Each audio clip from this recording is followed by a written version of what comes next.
Hello everyone, welcome back once again.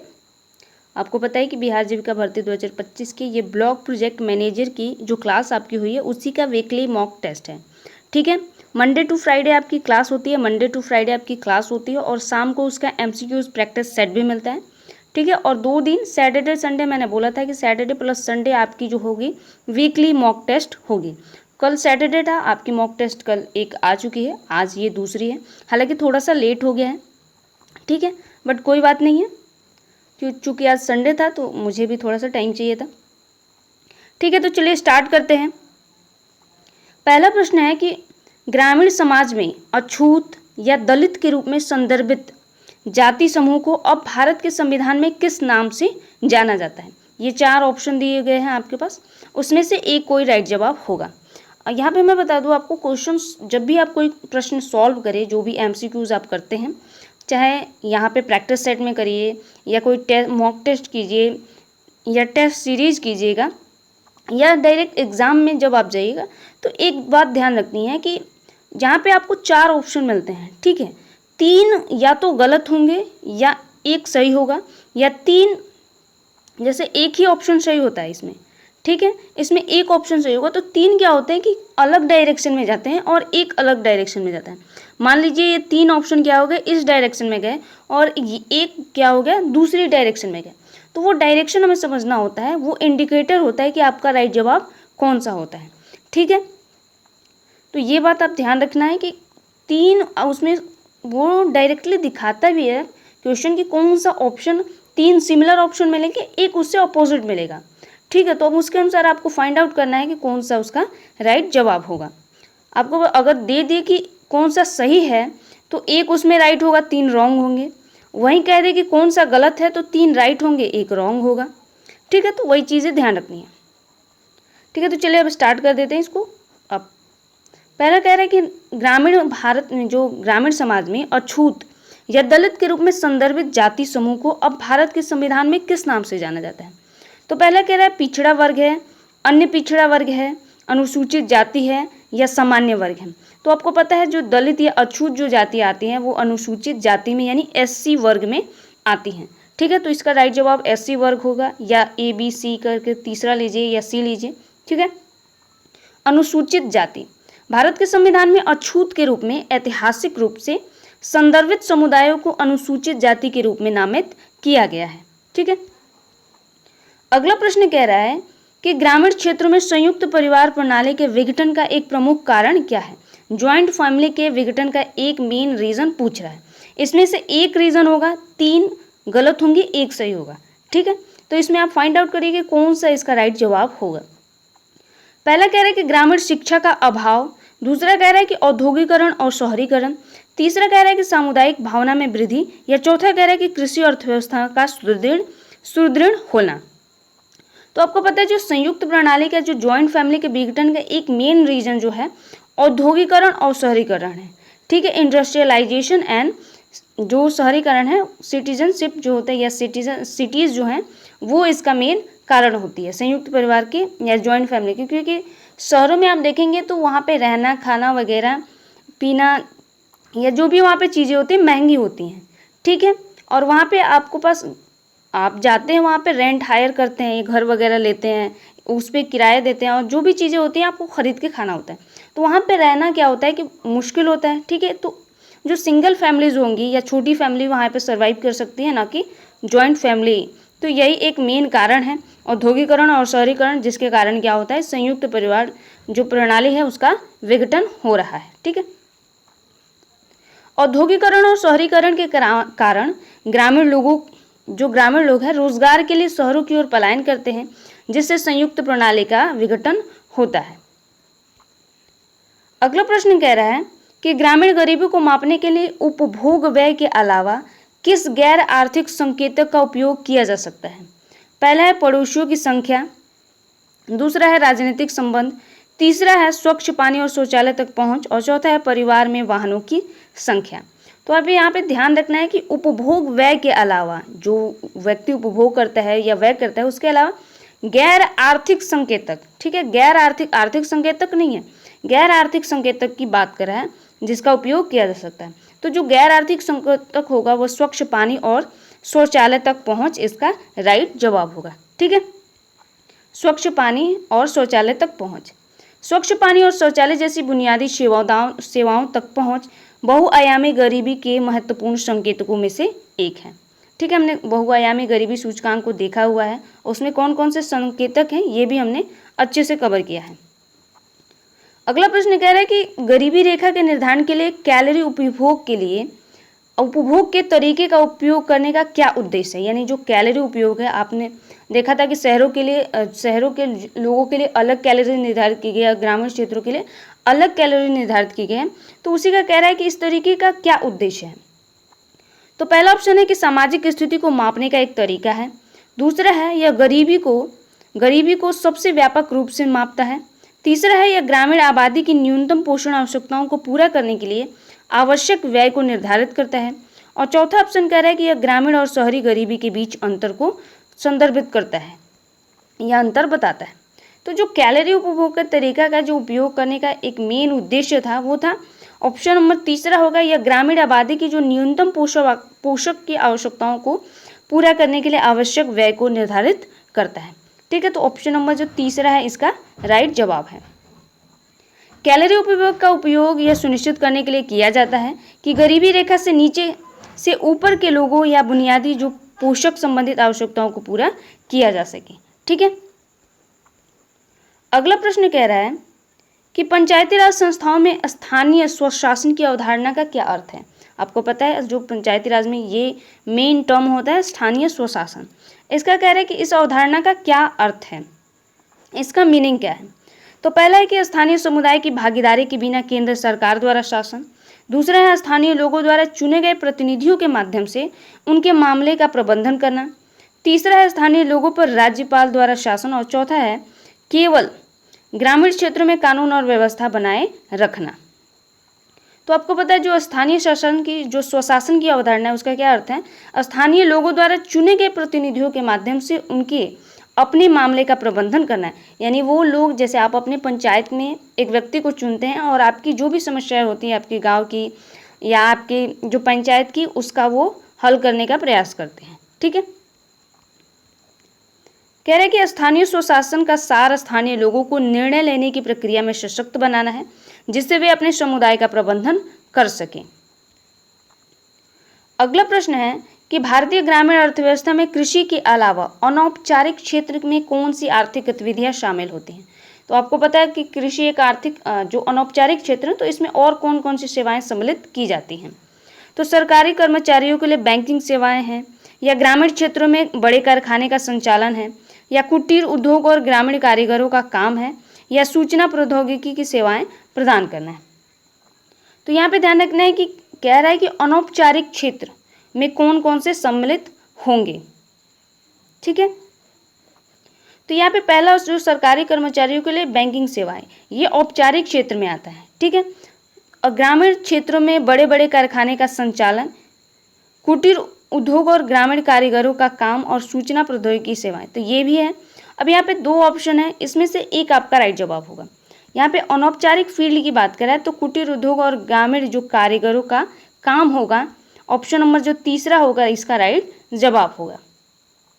कह रहा है कि कुटीर उद्योग और कारीगर का काम अनौपचारिक क्षेत्र में आता है क्योंकि इसमें छोटे पैमाने पर उत्पादन और कोई औपचारिक अनुबंधन नहीं होता है। ठीक है, कोई कॉन्ट्रैक्ट वगैरह इसमें नहीं होता है।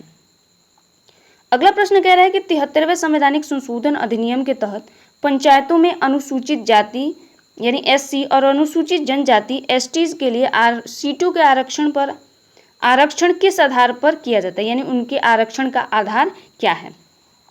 तो केवल वित्तीय स्थिति के आधार पर किया जाता है, उनकी जनसंख्या के अनुपात में किया जाता है, राज्य सरकार के विवेक के अनुसार किया जाता है, या केवल महिलाओं के लिए किया जाता है। तो जो उनके आरक्षण का आधार होता है वो उनकी जनसंख्या के अनुपात में होता है, जितनी जनसंख्या होगी उसके अनुसार आरक्षण उनको प्रदान किया जाता है। ठीक है, तो ऑप्शन नंबर जो बी है इसका राइट जवाब है। कह रहा है कि अधिनियम में अनुसूचित जाति और अनुसूचित जनजाति के लिए उनकी जनसंख्या के अनुपात में क्या किया जाता है, सीटों का आरक्षण किया जाता है। अगला प्रश्न कह रहा है कि ग्रामीण भारत में भूमिहीन मजदूर की उच्च संख्या का क्या कारण है, यानी ऐसे मजदूर जिनके पास भूमि या तो नहीं है या है भी तो बहुत छोटे छोटे टुकड़ों में है, जिसे भूमिहीन मजदूर कहा जाता है। ठीक है, तो उनकी संख्या ज़्यादा है, इसका क्या कारण है? तो कृषि की उच्च गुणवत्ता है, उच्च उत्पादकता है, भूमि जोत का उपविभाजन और विखंडन है, या सरकार द्वारा दी गई नई भूमि का आवंटन है, या ग्रामीण क्षेत्रों में शिक्षा का उच्च स्तर है। तो आपको पता है भूमिहीन मजदूरों की संख्या क्यों ज़्यादा है, हमने क्लासेस में अच्छे से भी देखा भी था। तो भूमि जोतों का उपविभाजन और विखंडन इसका राइट जवाब होगा। ठीक है, ऑप्शन नंबर जो बी है इसका राइट जवाब है। पारिवारिक विभाजन के कारण भूमि का लगातार उपविभाजन होता है, जिससे खेत बहुत छोटे छोटे हो जाते हैं और लोग जो क्या होते हैं वो भूमिहीन हो जाते हैं। अगला कह रहा है कि किस समिति ने भारत में पंचायती राज संस्थाओं को संवैधानिक मान्यता देने की सिफारिश की थी? तो बलवंत राय मेहता समिति, अशोक मेहता समिति, एल.एम. सिंघवी समिति या जी.वी.के. राव समिति। तो जिसने जो संवैधानिक मान्यता देने की बात की थी, संवैधानिक मान्यता की बात की थी, वो एल.एम. सिंघवी समिति था। ठीक है, एल.एम. सिंघवी समिति ने सिफारिश की थी कि जो पंचायती राज है उनको संवैधानिक दर्जा प्रदान किया जाए। इसी के तर्ज पे क्या किया गया था? 73वां संविधान संशोधन अधिनियम 1992 में किया गया था। ठीक है, आई होप आपको याद हो। तो एल.एम. सिंघवी समिति ने पंचायती राज संस्थाओं को संवैधानिक मान्यता प्रदान करने की सिफारिश की थी। अगला प्रश्न है कि पंचायतों का चुनाव लड़ने के लिए न्यूनतम आयु क्या है? तो आपको पता है, मैंने क्लास में भी बताया था कि न्यूनतम आयु क्या होती है पंचायतों के लड़ने के लिए? तो 21 वर्ष होती है। ठीक है, 21 वर्ष जो होती है पंचायत का चुनाव लड़ने के लिए होती। और जो वोट डालने का राइट है ना, वोट डालने का राइट आपको 18 साल की एज में मिलता है।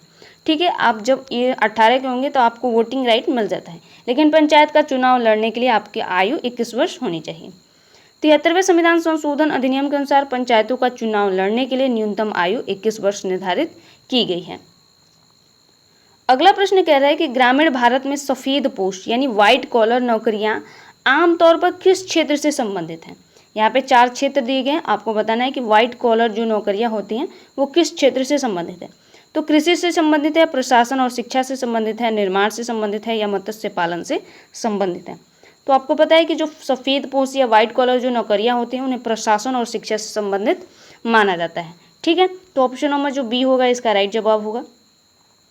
ग्रामीण क्षेत्रों में शिक्षक, अधिकारी और स्वास्थ्य कर्मी जैसी नौकरियां जो हैं सफ़ेद पोस्ट श्रेणी में आती हैं। अगला प्रश्न कह रहा है कि ग्रामीण भारत के मुख्य कार्यों में से कौन सा कार्य सामाजिक न्याय से संबंधित है? ठीक है, सोशल जो जस्टिस से संबंधित है कौन सा काम? तो सड़कों और पुलों का निर्माण करना है, पेयजल की आपूर्ति करना है, लघु सिंचाई परियोजनाओं का प्रबंधन करना है, या अनुसूचित जाति और अनुसूचित जनजाति के कल्याण को बढ़ावा देना है। तो ये सारे आर्थिक न्याय के अंतर्गत आते हैं। ठीक है, ये तीनों आर्थिक न्याय के अंतर्गत आते हैं, जबकि सामाजिक न्याय के अंतर्गत आता है ऑप्शन नंबर डी या चौथा क्या है? अनुसूचित जाति और अनुसूचित जनजाति के कल्याण को बढ़ावा देना। ठीक है, तो ऑप्शन नंबर चौथा जो है इसका राइट जवाब है। सामाजिक न्याय का लक्ष्य समाज के हाशिए पर पड़े लोगों के लिए समान अवसर और अधिकार सुनिश्चित करना होता है। अगला प्रश्न कह रहा है कि भारत में गरीबी के आकलन के लिए किस आयोग की सिफारिश को व्यापक रूप से स्वीकार किया गया था? तो सरकारिया आयोग था, तेंदुलकर समिति थी, कोठारी आयोग था, या रणजीत सिंह सरकारिया आयोग था। तो आपको पता है जो गरीबी के आकलन के लिए जो जिसकी सिफारिश को स्वीकार किया गया था वो थी तेंदुलकर समिति। ऑप्शन नंबर जो बी है इसका राइट जवाब है तेंदुलकर समिति। तेंदुलकर समिति ने गरीबी रेखा का अनुमान लगाने के लिए नया तरीका सुझाया जो उपभोग व्यय पर आधारित था। अगला प्रश्न कह रहा है कि ग्राम सभा की बैठक की अध्यक्षता कौन करता है? तो ब्लॉक विकास अधिकारी करता है, जिला कलेक्टर करेगा, सरपंच करेगा, या ग्राम का सचिव करेगा। तो आपको पता है जो ग्राम सभा की अध्यक्षता, जो बैठक की अध्यक्षता कौन करता है? तो सरपंच द्वारा किया जाता है या मुखिया द्वारा किया जाता है। ठीक है, तो ऑप्शन नंबर जो तीसरा है इसका राइट जवाब है। ग्राम सभा की बैठक की अध्यक्षता अध्यक्षता जो ग्राम पंचायत के सरपंच द्वारा की जाती है। अगला प्रश्न कह रहा है कि ग्रामीण भारत में ऋण जाल यानी डेब्ट ट्रैप का क्या कारण है? तो कम ब्याज दरें और औपचारिक ऋण है, उच्च कृषि आय और कम खर्च है, दूसरा है कम उत्पादन और उच्च ब्याज दरों का अनौपचारिक ऋण है। और चौथा कह रहा है औद्योगिक क्षेत्रों में रोजगार के अवसर। तो आपको पता है जो ऋण जाल का जो मेन कारण है इसमें, वो ऑप्शन नंबर तीसरा होगा, कम उत्पादन और उच्च ब्याज दरों पर अनौपचारिक ऋण। जैसे कम उत्पादन का मतलब है, आपको पता है कि जो खेती होती है, खेती में अगर फसल बर्बाद हो गई तो अगली खेती करने के लिए उसको कर्ज लेना पड़ता है। और औपचारिक यानी बैंकों से लोन लेने में बहुत लंबा समय लगता है, इसलिए क्या करता है वो किसी ऋण या महाजन वगैरह से ऋण लेता है और अनौपचारिक स्रोतों से ऋण लेता है, जिसकी वजह से वो क्या करता है कि ऋण के जाल में या डेब्ट ट्रैप होता है उसमें फंस जाता है। ठीक है। कम उत्पादन और अनौपचारिक स्रोतों के लिए उच्च ब्याज वाले ऋण के कारण किसान ऋण के दुष्चक्र में फंस जाते हैं। अगला प्रश्न कह रहा है कि भारतीय ग्रामीण अर्थव्यवस्था में कृषि के अलावा किस क्षेत्र का योगदान सबसे तेजी से बढ़ रहा है? तो खनन का बढ़ रहा है, विनिर्माण का बढ़ रहा है, सेवा क्षेत्र का बढ़ रहा है या मत्स्य पालन का बढ़ रहा है? तो कृषि के अलावा जो एक सेक्टर सबसे ज़्यादा गांव में बढ़ रहा है वो है सर्विस सेक्टर। ठीक है। तीसरा जो सेक्टर है इसकी भूमिका गांव में क्या हो रही है, बढ़ रही है, सर्विस सेक्टर की भूमिका बढ़ रही है। शिक्षा, स्वास्थ्य, परिवहन और सूचना प्रौद्योगिकी जैसी सेवाओं का योगदान ग्रामीण अर्थव्यवस्था में तेजी से बढ़ रहा है। ये जो सेवाएं होती हैं वो सर्विस सेक्टर में आती हैं। ठीक है। अगला प्रश्न कह रहा है कि पंचायतों की वित्तीय स्थिति की समीक्षा करने के लिए राज्य वित्त आयोग का गठन कौन करता है? तो मैंने आपको बताया भी था क्लास में कि राज्य वित्त आयोग का गठन कौन करता है। तो मुख्यमंत्री करता है, केंद्रीय वित्त मंत्री करता है, राज्य का राज्यपाल करता है या जिला कलेक्टर करता है? तो मैंने आपको क्लास में बताया था कि जो राज्य वित्त आयोग है उसका गठन कौन करता है, तो राज्य का राज्यपाल करता है। तो ऑप्शन नंबर जो तीसरा होगा राज्य का राज्यपाल राइट जवाब होगा। 73वें संविधान संशोधन अधिनियम के अनुसार राज्य का राज्यपाल हर 5 साल में पंचायतों की वित्तीय स्थिति की समीक्षा करने के लिए राज्य वित्त आयोग का गठन करता है। ठीक है। हर 5 साल में, यहाँ पे ध्यान रखना है ये भी। अगला कह रहे हैं कि भारतीय ग्रामीण समाज में ग्रामीण शहरी प्रवास का एक प्रमुख कारण क्या है? यानी ग्रामीण से शहरों की ओर प्रवास का एक मेन कारण क्या है? तो शहरों में कृषि का प्रसार है या बेहतर शैक्षणिक सुविधाओं की उपलब्धता है या ग्रामीण क्षेत्रों में बेहतर जीवन स्तर है या ग्रामीण क्षेत्रों में रोजगार के अवसर की कमी है? तो आपको पता है वहाँ पे जो गांव से शहरों की ओर लोग प्रवास इसीलिए करते हैं ताकि वहाँ पे बेहतर शैक्षणिक सुविधाएं उपलब्ध होती हैं। ठीक है। सॉरी, इसका जो राइट जवाब होगा ऑप्शन नंबर डी होगा। जो गांव से लोग शहरों की ओर इसीलिए जाते हैं क्योंकि गांव में क्या होता है कि ग्रामीण क्षेत्र में रोजगार के अवसरों की कमी होती है, जिसके कारण लोग शहरों की ओर पलायन करते हैं। ठीक है। तो ऑप्शन नंबर चौथा इसका राइट जवाब होगा। ग्रामीण क्षेत्रों में रोजगार की कमी और शहरों में बेहतर अवसरों की तलाश ग्रामीण शहरी प्रवास का एक प्रमुख कारण है। अगला प्रश्न कह रहा है कि निम्नलिखित में से कौन सा 73वें संविधान संशोधन अधिनियम का उद्देश्य है? तो ग्रामीण क्षेत्रों में गरीबी बढ़ाना है, राजनीतिक विकेंद्रीकरण को बढ़ावा देना है और ग्राम पंचायतों को प्रशासनिक और वित्तीय शक्ति प्रदान करना है और नगर पालिकाओं को संवैधानिक दर्जा प्रदान करना है। ठीक है। तो जो 73वां संविधान संशोधन अधिनियम का उसका मुख्य उद्देश्य था, तो ऑप्शन नंबर तीसरा होगा, पंचायतों को प्रशासनिक और वित्तीय शक्तियां प्रदान करना इसका मेन पर्पस था। अधिनियम का मुख्य उद्देश्य ग्राम पंचायतों को सशक्त बनाना है ताकि वे स्थानीय विकास के लिए कार्य कर सकें। और आज का हमारा ये अंतिम प्रश्न है इस सेशन का। पंचायती राज व्यवस्था के संदर्भ में ग्राम सभा का क्या महत्व है? तो पहला है कि केवल सलाहकारी निकाय जिसकी कोई वास्तविक शक्ति नहीं है। दूसरा है पंचायत का कार्यकारी निकाय है। तीसरा है यह एक लोकतांत्रिक निकाय है जो पंचायतों को जवाबदेह ठहराता है और शासन में लोगों की भागीदारी सुनिश्चित करता है। और चौथा है यह केवल एक समिति है जो पंचायत के प्रमुख का चुनाव कराती है। तो आपको पता है जो ग्राम सभा होती है उसकी भूमिका क्या है? तो यह लोकतांत्रिक निकाय है जो पंचायतों को जवाबदेह ठहराने और शासन में लोगों की भागीदारी सुनिश्चित करने का काम करती है। तो ऑप्शन नंबर जो तीसरा है इसका राइट जवाब होगा।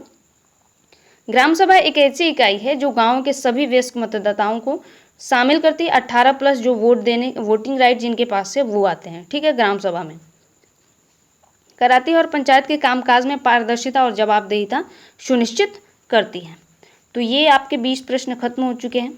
ठीक है। आज की सेशन आपको कैसा लगा कमेंट में ज़रूर बताइएगा और आपको क्लासेस कैसी लगती हैं ये कमेंट में करके ज़रूर बताइएगा ताकि एक इंटरेक्शन बना रहे, ताकि मुझे भी पता चले कि हाँ आप क्लास अटेंड कर रहे हैं। ठीक है, आप लोगों को भी पता है कि कुछ लोग ही हैं जिनके रिक्वेस्ट पे ये क्लासेस चल रही हैं। ठीक है, तो कम से कम वो लोग कमेंट करके ज़रूर बताएं कि हाँ आपको क्लास कैसे लगी, और कोई आपको क्लास से रिलेटेड कोई इशू होता है, कुछ चीज़ें समझ में नहीं आती, तो वो भी आप कमेंट में बता सकते हैं। ठीक है, अगली क्लास में उसका सुधार किया जाएगा। ठीक है, तो मिलते हैं अगली क्लास में गाइस, तब तक के लिए धन्यवाद।